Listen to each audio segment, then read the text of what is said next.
Astronauts to the moon. Ignition sequence start. 3, 2, 1. Houston, we have a problem. Liftoff. We have a liftoff. We copy you on the ground. You got a bunch of guys about to turn blue. What you're seeing here is a mirage.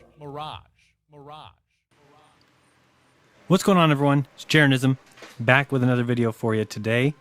This video should separate the men from the fanboys, the wheat from the chaff, and the upright from the upside down.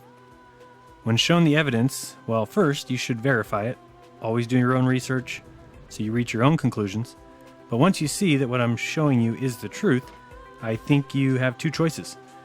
First, you can admit that there is some serious problems and then join in this fight for truth, exposing the liars and spreading the word and trying to end this time of deception. Or two, you can stay asleep, write some hateful comment. This way you feel better about that lie you're living, continue fighting on behalf of the liars, doing their dirty work, and in the process continue to hold back humanity, while we all continue to be scammed by those whose goal is to deceive and dumb down each and every one of us until not a single rational or thinking human being remains. H.L. Mencken said in December 1919, "The most dangerous man to any government is the man who is able to think things out for himself. Without regard to the prevailing superstitions and taboos, almost inevitably, he comes to the conclusion that the government he lives under is dishonest, insane, and intolerable. And so, if he is a romantic, he tries to change it. And even if he's not romantic, personally, he is very apt to spread discontent among those who are." The globe is in trouble, because once that alarm goes off,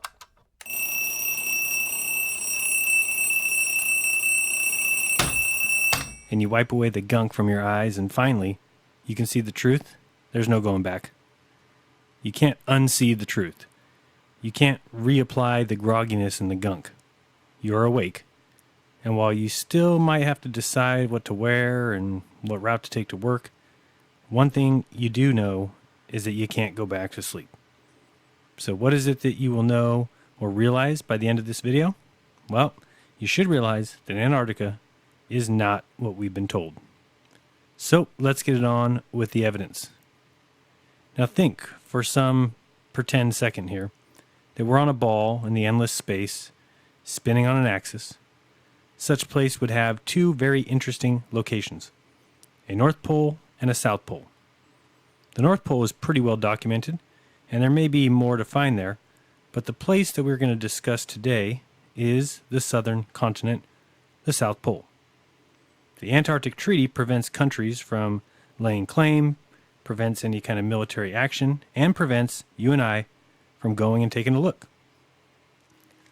Luckily, we can review videos and webcam footage to get an idea of what exactly is going on down there. Now, let's say we are trying to prove the globe or trying to prove it's flat. Should be very, very easy, right?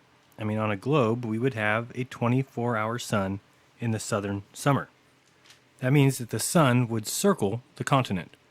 That's quite different from the flat Earth model where the sun circles the entire Earth from above, and since Antarctica is around the outside, well, that doesn't include a circling sun, at least not around you at the bottom continent. Okay, let me show you what the difference between the two options would be. First, we're here at Neve.com, and the link is in the description if you want to check this out. And for someone at the pole, this is what we should see. I'm in Antarctica. It's December 19th. And we're going to start moving the clock here ahead just hour by hour to see what the sun does, or should do on a globe. We're at midnight here, so we're pumping ahead 2, 3, 4 o'clock. And you'll see the sun just does a 360 around the southern continent, which should be really evident and great proof of the globe. Show a couple video camera feeds or webcam feeds of that sun doing exactly that and shadows making a 360-degree turn. And there's your proof, flat Earth, dead in the water. So here we have another globe perspective. The sun standing still there on the left, and the bottom of the bogus ball would be rotating clockwise, causing the sun to shine 24 hours a day on the South Pole. which is vastly different than if we are looking at a flat Earth. Whereas a flat Earth with the sun making the trek daily around the Earth, somebody who is standing near the South Pole or in Antarctica would always see the sun coming from their northeast and heading off to their northwest. And so they would see something a little bit more like this image, which shows you exactly what I believe we are seeing. On the top there, I put a little view of what it would look like from Antarctica, and you can see the sun starting in the upper right and traveling to the left and heading out towards the northwest. Okay, so we now understand what we should see if the globe were the case. If the sun actually circles the southern continent and the Earth was a globe, then this should be absolutely easy to prove, right? There would be a ton of evidence of this easy to prove fact. Isn't that right? We should have video footage in abundance of the sun circling the continent, causing the shadows to do 360-degree turns around an item. I hope you agree with me. If you're capable of using your mind, and that since video recording has been around, that there is no reason to not have numerous examples of this so-called 24-hour sun. So let's take a look and see what we find. First up, a South Pole video, a 24-hour time-lapse. Oh good, 360-degree shadows. Let's watch. Here it comes. Alright, so here we are at the South Pole. No way of faking this video, huh? But let's watch anyway and see. So we have some flags starting around 9 o'clock, heading towards 6 o'clock, and then they'll be heading up from 6 towards 3. Watch the tracks there in front of these small flags. Just keep an eye on those tracks here in a second and make sure you note where they're at. And we'll see that the front flags are rotating around almost to 3 o'clock now. The back flags look a little bit questionable, if they are even moving in a circle. And so now we're at 3 o'clock, so we're halfway there. And we'll be heading towards 12 o'clock, but oops, here comes some bad weather. And what was that?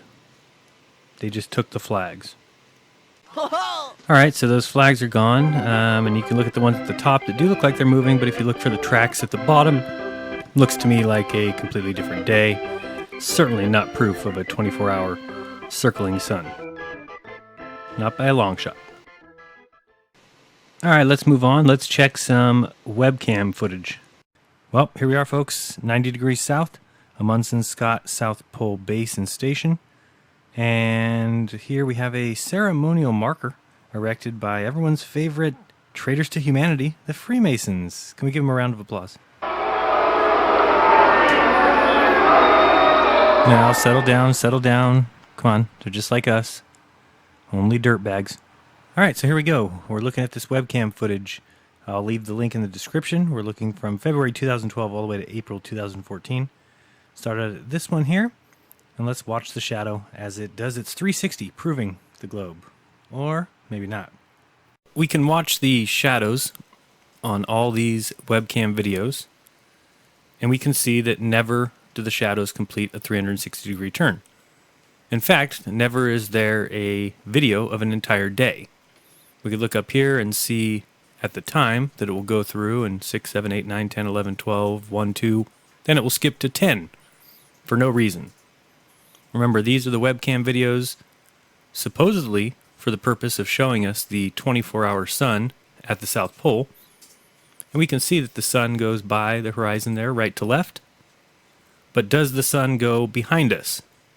So watch these shadows and you'll see them start, grow, and then skip. Start, grow, and skip. So what they're showing us is proof of absolutely nothing other than the fact that they have edited these webcam videos. You may also notice that these shadows start long, then become short in the middle, and then go long again, which would be the case on a flat Earth map where the sun is coming from your northeast and far away, which would cause a long shadow. As it passes the horizon, it would be even with you and cause a short shadow, and as it leaves, heading off to your northwest, it would again cause a long shadow. But one thing should be evident, that these are all edited and cut. So again, you can watch the sun as it comes from your northeast, across the horizon, and then takes off to the northwest. The sun does not go behind us, as would be required in a 360-degree sun path around the southern continent. Clearly, this shows us, if anything, that trickery is afoot. And this is not just one of the months, this is not just 2 of the months, it's not just 5 of the months. This is every month that they have a webcam video for. They have edited and cut out part of the day. And these are during the main months, which are January, December, and November, the southern summer.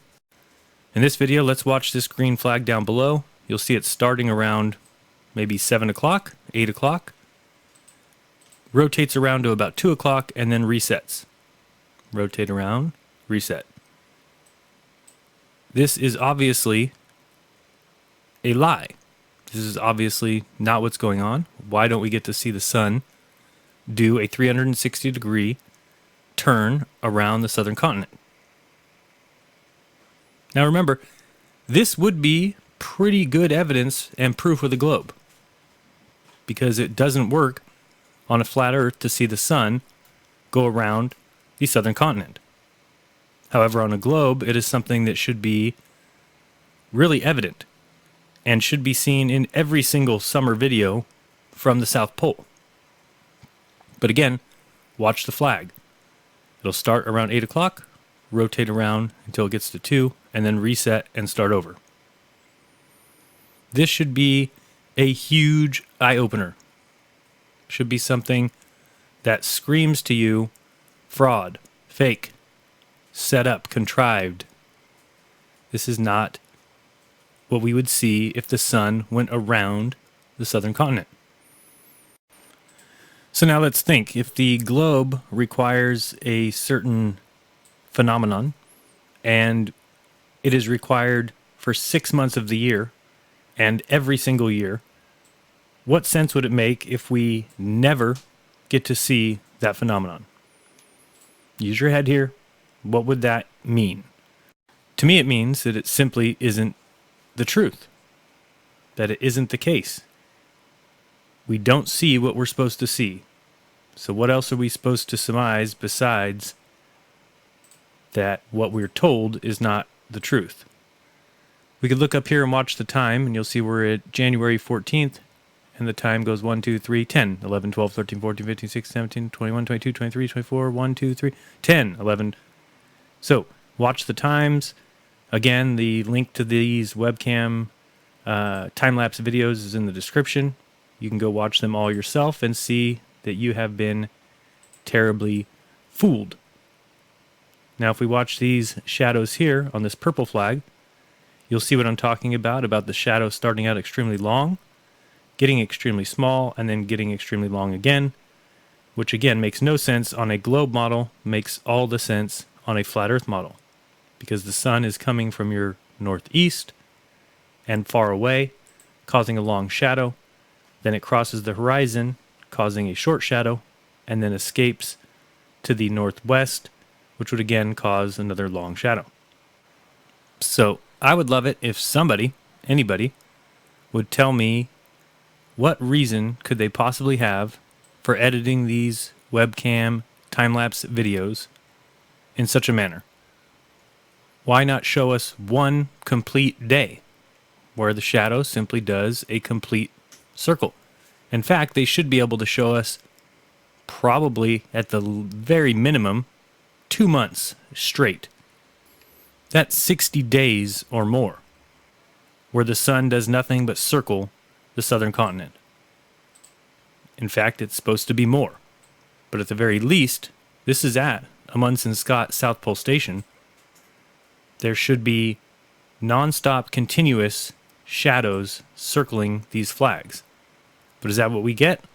Or do we get cut up and contrived fake webcam footages? Or at least edited? This is just a quick diagram in case you don't quite understand what I'm saying about the shadows changing from long to short to long. If you think of the sun starting in your upper right here, its shadow would cause a long shadow of the stick that you see on the left. And as the sun moves to the left, when it's in the middle there, it would cause a short shadow, which is right in front of us on the bottom. And as it continues off to the northwest, which is on your upper left, that sun would cause a long shadow on the right, on the bottom right, and that's what I'm talking about when I say that the shadows grow from long to short to long. So I emailed the head of the Australian Antarctic Division there, and she wrote back and basically said that the webcams at their Antarctic stations are subject to very limited internet connections, and frequent interruptions and dropouts are commonplace as the outages due to weather are extreme.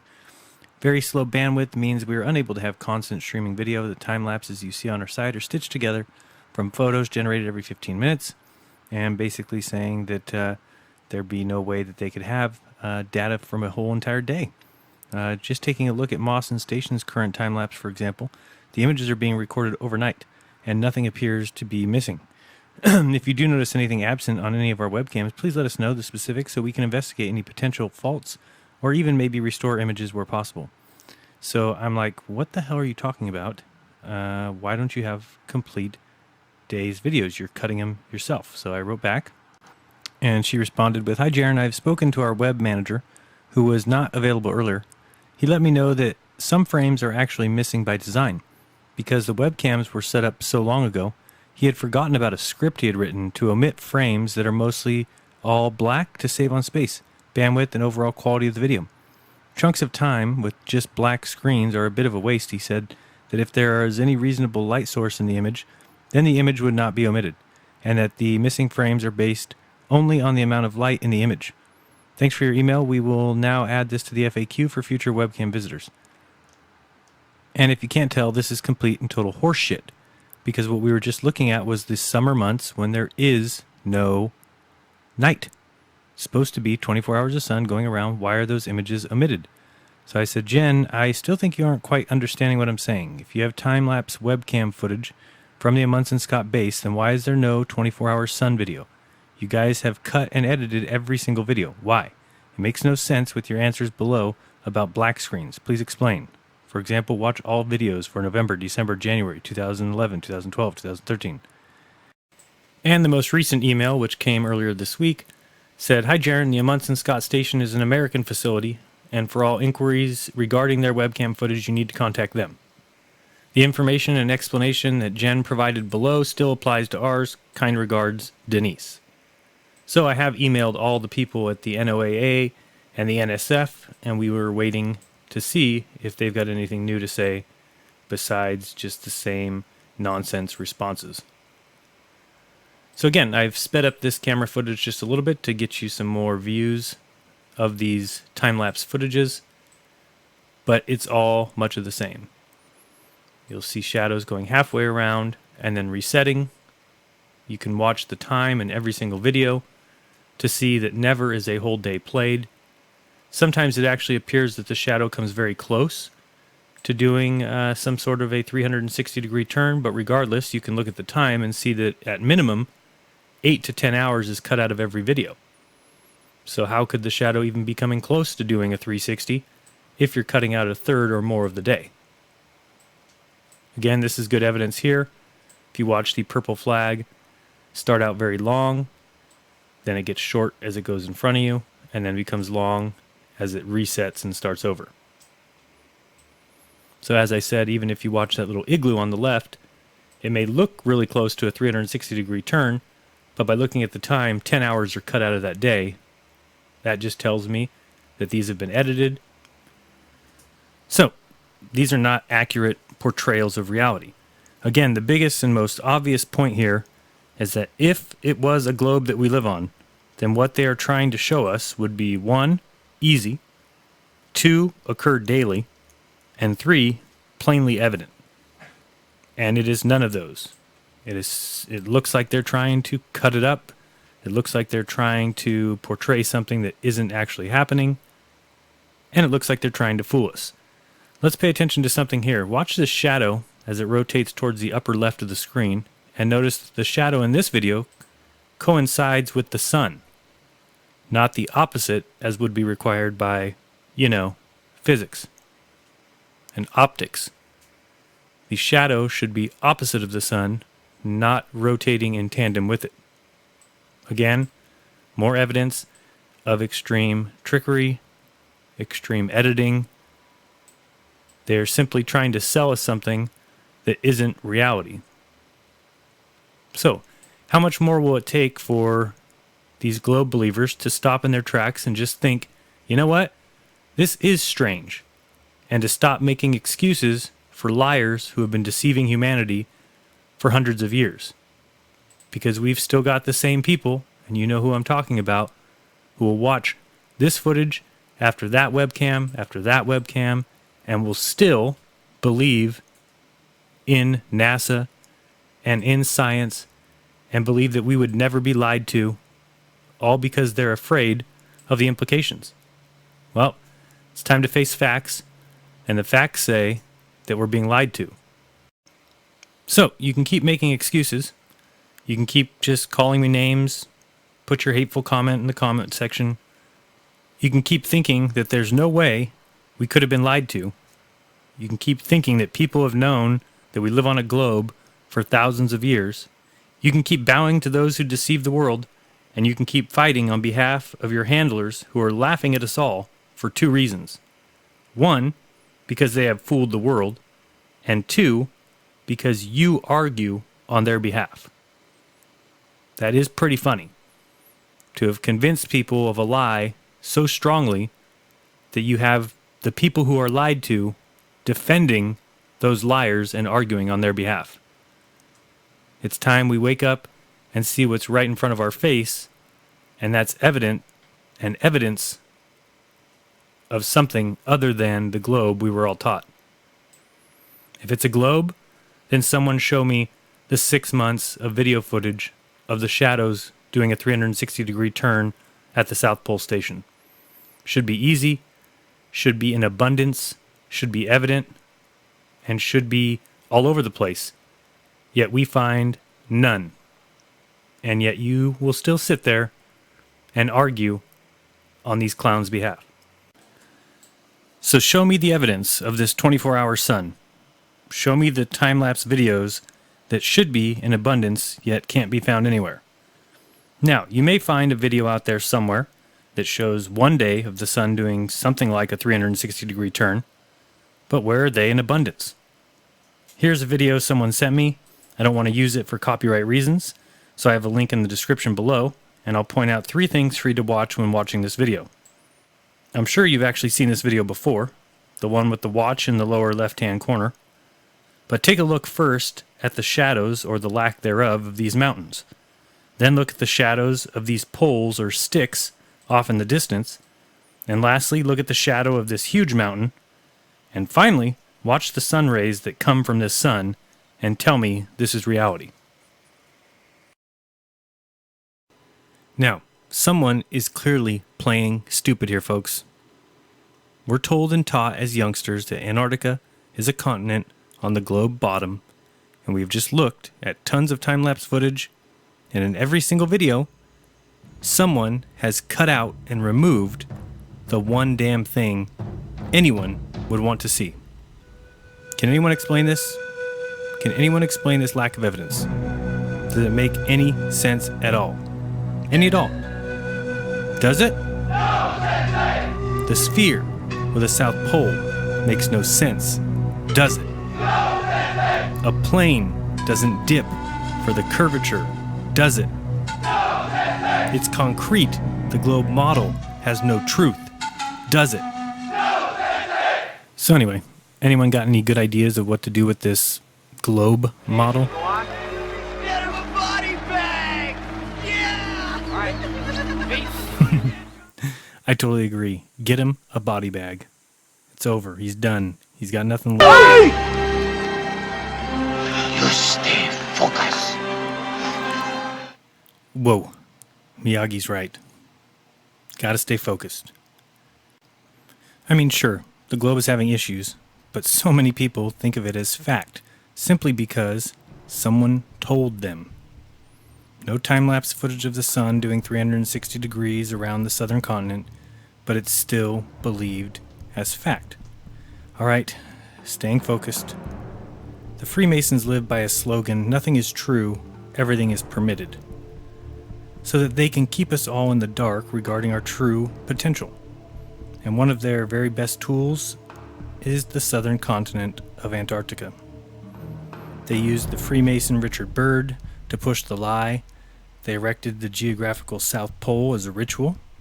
Byrd had taken many trips to the North and South Pole, and in case you didn't know, his brother, Harry Byrd, was a governor and a senator, and did all of this work from 1916 to 1965. Both of them born to one of the wealthiest families in Virginia, and a member of the Federal Lodge No. 1 in Washington, D.C., these men will lie for each other and go to bat for each other, and all of them will back each other no matter what. In fact, all of Byrd's travels were financed by John D. Rockefeller. Now, who knows how deep Richard Byrd goes in all this, and exactly to what depth he was involved. He died, or was killed, not too long after Operation Deep Freeze, and his only son, Richard Byrd Jr., was found dead in a warehouse almost a month after his family had put him on a train. Every Mason will tell you that the art of Freemasonry is a glorious example of a most shining and noble morality, yet it's all kept a secret. They tell the lies that keep the world in argument. Now, for some evidence of this Freemason trickery, look no further than the current Guinness record holder for the North-South surface navigation, Sir Rand Fiennes. You can click here for an entire video showing that there is no north-south circumnavigation. And after you've watched this video and that video, if you still believe in the model we were all taught, well, then no evidence exists that will ever get you away from the lie that you love so much. Of course, you know about Freemason Robert Falcon Scott. Of course, this is where we get the name of Amundsen Scott from. You've also heard of the Ross Sea, I presume, which was named after yet another Freemason, Sir James Clark Ross. How about Sir Edward Hillary? Yes, another Freemason, member of the first expedition to cross Antarctica and reach the South Pole by land, doing so from 1955 to 1958. Or we can look at Elisha Kane, who was just another Freemason, also an explorer that is famous enough to have a crater on the moon named after him, and he did his journeys in 1853. Of course, in 1909, Robert E. Peary reached the North Pole, and in 1911, Roald Amundsen placed the flag at the South Pole. Yes, Peary and Amundsen were both Freemasons. And of course, you have another Mason, Sir Ernest Henry Shackleton, initiated in Navy Lodge No. 2612 in 1901, passed in 1911, and raised in 1913. He separated from his crew. What follows is an amazing story of survival and heroism when the party was finally rescued and received on a ship captained by, yes, another Freemason, Luis Pardo.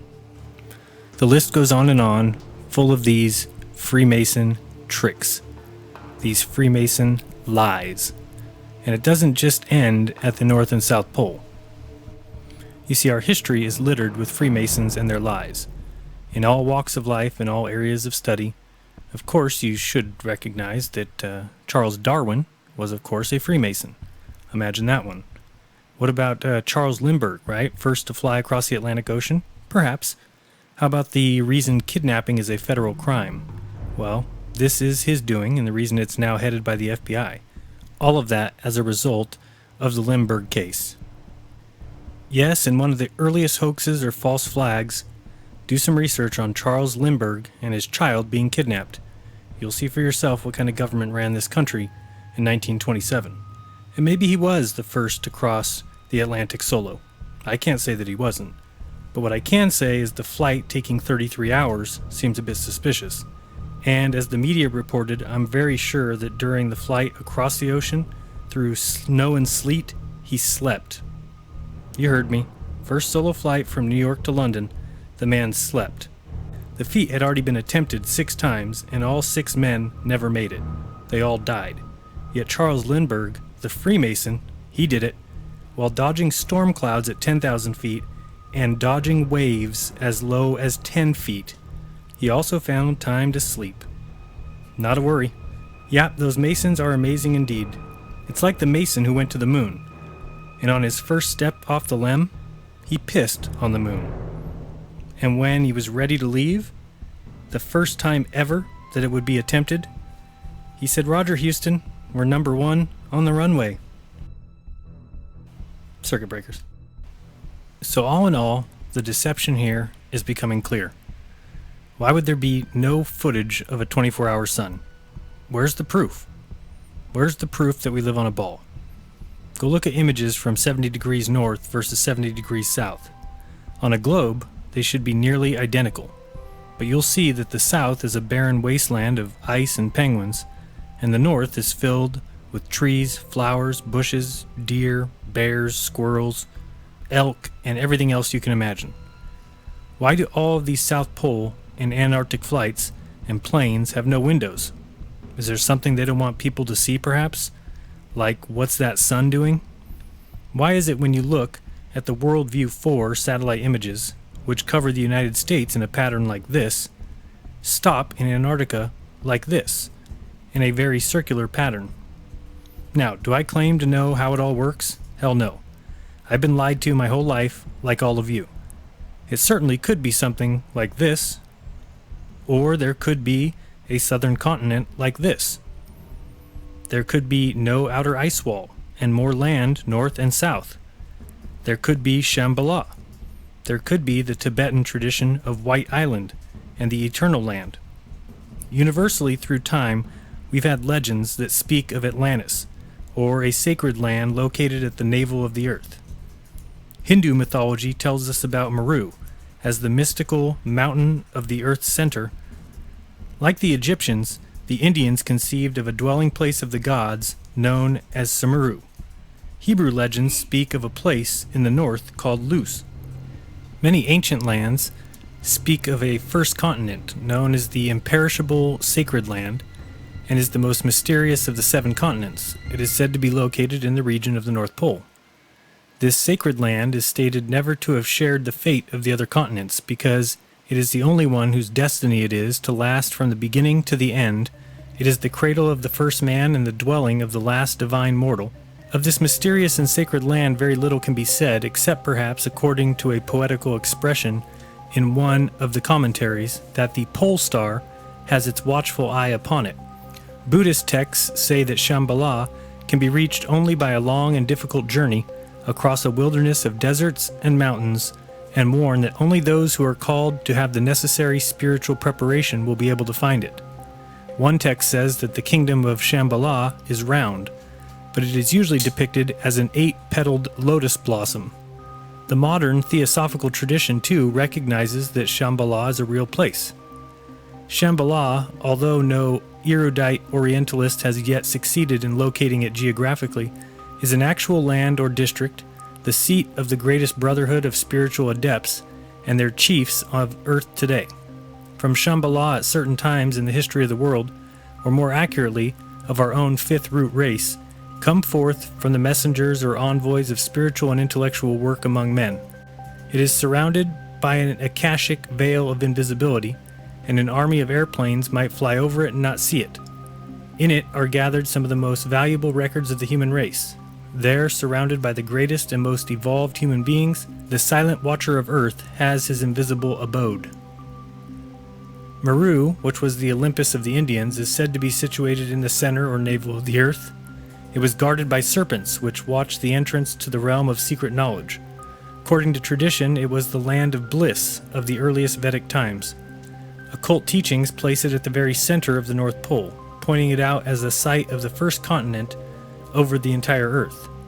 H.P. Blavatsky states that Meru is not the fabulous mountain in the navel or center of the Earth, but its roots and its foundations are in that navel, though it is in a far north itself. It connects it with the central land that never perishes. Occult teaching also corroborates the popular tradition, which asserts the existence of a fountain of life in the bowels of the Earth and in the North Pole. It is the blood of the Earth, the electromagnetic current, which circulates through all of the arteries, and which is said to be found stored in the navel of the Earth. In the book Paradise Found, William Warren writes, "The earliest inhabitants of the Tigro-Euphrates basin located the center of the Earth, not in their own midst, but in a far-off land of sacred associations where the holy house of God is situated, a land into the heart whereof man has not yet penetrated, a place underneath the overshadowing world tree." The Chaldean account of Genesis we read, "Human beings the great gods created, and in the earth the gods created for them a dwelling. In the midst of the earth they grew up and became great and increased in number. 7 kings, brothers of the same family, Iranian, Indian, Chinese, Scandinavian, and Aztec literature also refer to the ambiguous location of the center of the earth. The Japanese paradise was situated on top of the globe, and at the same time at the center of the earth. It was called the Island of the Congealed Drop. Its first roof pillar was the earth's axis, and over it was the pivot of the vault of heaven. Similarly, the Chinese terrestrial paradise was also round in form and is described not only as at the center of the earth, but also as directly under Shangtai's heavenly palace, which is declared to be in the pole star and is sometimes called the Palace of the Center. The Egyptians located their Ta Neder, or Land of the Gods, in the extreme north. Today there is an echo of these ancient traditions in the fact that children send notes to Santa Claus or Father Christmas in his Wonderland at the North Pole, asking for gifts. The Eskimos have legends that they came from a fertile land of perpetual sunshine in the north. In Psalm 48:2 of the Bible, Mount Zion is said to be in the far north. And in Ezekiel 28:13-14, Eden, the garden of God, is placed on the holy mountain of God. In Hebrew tradition, the primeval Eden is sometimes said to be at the center of the earth. According to the Hindu Kurma Purana, an island called Shvetadipta, or White Island, lays in the northern sea. More recently, we have even more polar puzzles as far as the open polar sea. Many 19th century explorers believed that beyond the belt of pack ice at the perimeter of the Arctic Ocean there was an open polar sea, and possibly continental land as well. In 1827, an expedition led by Edward Parry ventured far north of Spitsbergen, over ice and along leads of open water. As they sledged north, the ice field became lighter and more fissured, and they eventually found themselves on the edge of what seemed to be a vast open polar sea, containing only a few scattered pieces of ice. While attempting to reach the North Pole in 1871 to 1873, 2 young Austrian explorers, Karl Weyprecht and Julius Payer, discovered the islands of Franz Josef Land and came to believe that they were the outliners of a continental landmass. Lieutenant George Washington DeLong hoped to find this land, and in 1879 he sailed in the Jeannette through the Bering Straits into the Arctic Ocean, planning to take advantage of the warm, north-flowing currents, which he believed would open a way through the pack ice. However, in June 1881, his ship sank in the pack ice northeast of the new Siberian Islands, a tragedy which DeLong and many of his men did not survive. Early Arctic explorers reported seeing birds and animals moving north as winter was setting in, instead of going south, and inferred that they were headed to a warm land that must lie in the north. Parry once experienced a heavy fall of black dust in Greenland and thought it might be volcanic dust from the unexplored land to the north. In 1904, Dr. R.A. Harris of the U.S. Coast and Geodetic Survey published an article explaining why he believed that there had to be a large body of undiscovered land or shallow water in the polar basin northwest of Greenland. He argued that the prevailing currents seemed to indicate the deflection by an unknown large landmass lying in this approximate area, that the Eskimos living on the northern fringes of the Arctic Ocean had a tradition that a landmass existed to the north, and that the disruption of the tides north of Alaska indicated a moderating effect explainable only by intervening land.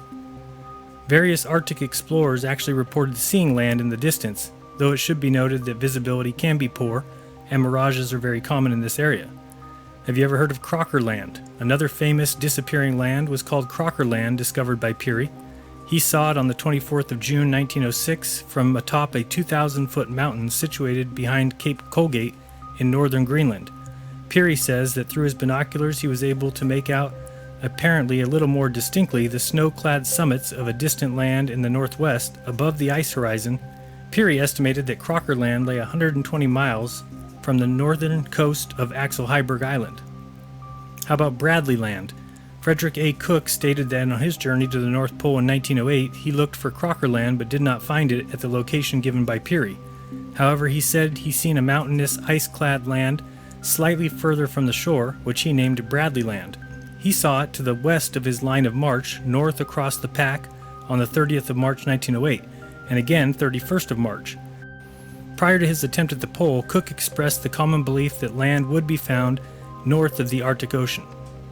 Jan Leprecht takes quite a different view on Cook and Peary and the controversy surrounding them. Leprecht speculates that the land had been magnified horizontally. Nevertheless, for the mirage to extend over a third or more of the horizon, without any noticeable degradation in brightness, the land itself would still have to be enormous. Lamprecht believes that Cook's photo of Bradley Land may also be a telescopic mirage, probably of the easternmost extension of Crocker Land, which he thinks is located on the Earth's outer surface, but is being covered up because it lies too close to the polar hole.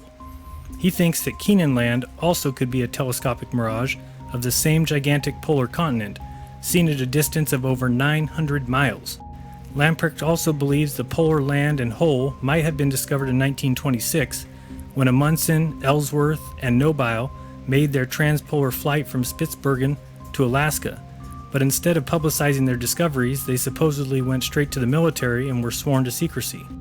If there is any land or polar opening in the region of the North Pole, they would surely interfere with the drift of pack ice. In this regard, Wally Herbert makes an interesting observation about his experience on the Trans-Arctic expedition. We began to feel that there was some obstruction along the imaginary line, which describes a circle around the pole at a radius of 260 miles. A hump, perhaps, over which the ice drifting north cannot pass. Nansen had faced a similar problem during his epic drift in the Fram.